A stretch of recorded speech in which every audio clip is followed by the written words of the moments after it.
ലോകമിപ്പോൾ യുദ്ധഭീതിയുടെ മുൾമുനയിലാണ് നിൽക്കുന്നത്. പശ്ചിമേഷ്യയിലുണ്ടാകുന്ന ഇത്തരം അനിശ്ചിതത്വത്തിൽ ഇന്ധനവില കത്തിക്കയറാൻ കാരണമാകും.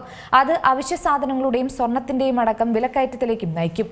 ഇന്ത്യയടക്കമുള്ള രാജ്യങ്ങളെ ഇത് ആശങ്കയിലാക്കുകയാണ്. ലോകം ഇപ്പോൾ യുദ്ധഭീതിയിലാണ് നിൽക്കുന്നത്. പശ്ചിമേഷ്യയിലുണ്ടാകുന്ന ഇത്തരം അനിശ്ചിതത്വത്തിൽ ഇന്ധനവില കത്തിക്കയറാനും കാരണമാകുന്നുണ്ട്. അത് അവശ്യ സാധനങ്ങളുടെയും സ്വർണത്തിന്റെയും അടക്കം വിലക്കയറ്റത്തിലേക്കും നയിക്കും. ഇന്ത്യ അടക്കമുള്ള രാജ്യങ്ങളെ ഇത് ആശങ്കയിലാക്കുന്ന കാര്യം കൂടിയാണ്. പണപ്പെരുപ്പം കൂടുമ്പോൾ നിക്ഷേപം എന്ന നിലയിൽ എല്ലാവർക്കും സ്വർണം വേണ്ടിവരും. ഇതോടെ എണ്ണ പോലെ സ്വർണത്തിന്റെ പേരിലും യുദ്ധമുണ്ടാകുമോ എന്നതാണ് സംശയം. അമേരിക്കയും ഇസ്രയേലും ഇറാനും തമ്മിൽ മിസൈലുകൾ വർഷിക്കുകയാണിപ്പോൾ. യുദ്ധ സാഹചര്യം വരികയാണ്. അപ്രതീക്ഷിതമല്ലായിരുന്നു. നിബന്ധനകളിൽ ചിലത് ഭാഗികമായെങ്കിലും നടപ്പാക്കാമെന്ന് ഇറാൻ പറഞ്ഞു നിൽക്കുന്ന സമയത്താണ് ഈ ഒരു ആക്രമണം നടക്കുന്നത്. റഷ്യയും ചൈനയും ഇറാനൊപ്പം ചേരുമോ എന്നും അറിയണം.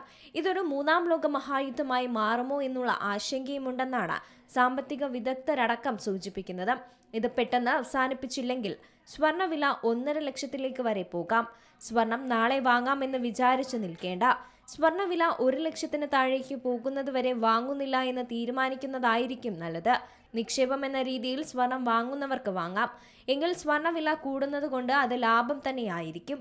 സ്വർണ്ണവില ഇന്ന് കുറയുമെന്നോ നാളെ കുറയുമെന്നോ പറയാൻ പറ്റില്ല. കൃത്യമായ ഒരു സൂചന നൽകാൻ സാധിക്കണമെങ്കിൽ യുദ്ധ സാഹചര്യം പൂർണ്ണമായി മാറേണ്ടതുണ്ട്. അതിന് ട്രംപ് സമ്മതിക്കുമെന്നും തോന്നുന്നില്ല. ട്രംപ് വന്നത് മുതൽ കാണുന്നതാണ് ആഗോളതലത്തിലെ അനിശ്ചിതാവസ്ഥകൾ. യുദ്ധ സാഹചര്യം ഉണ്ടായാൽ പണപ്പെരുപ്പമുണ്ടാകും. അപ്പോൾ എല്ലാ രാജ്യങ്ങൾക്കും സ്വർണത്തിലേക്ക് തിരിയാം.